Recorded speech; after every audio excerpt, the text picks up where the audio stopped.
అసలు coffee consumption వల్ల మన టీత్ అనేవి పాడవుతాయా? అది నిజమేనా?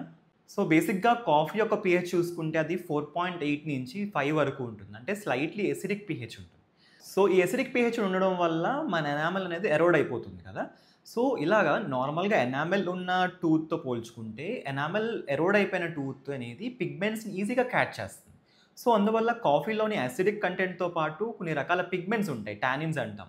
సో, అవి ఈజీగా అట్రాక్ట్ చేసి టీత్‌ని స్టెయిన్ చేసేస్తాయి. సో, అందుకే ఎక్కువగా పేషెంట్స్‌లోని టీ స్టెయిన్స్ గానీ, కాఫీ స్టెయిన్స్ గానీ ఎక్కువ చూస్తూ ఉంటాం. మరి ఈ ప్రాబ్లమ్‌ని ఎలా తగ్గించొచ్చు? కాఫీని మానేయాలా? కాదు.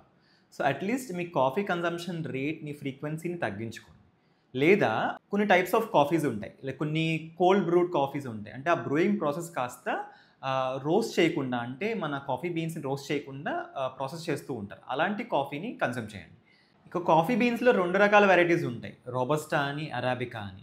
రోబస్టాలోని కొంచెం అసిడిక్ కంటెంట్ తక్కువ ఉంటుంది. సో, మీరు దానికి షిఫ్ట్ అవ్వచ్చు.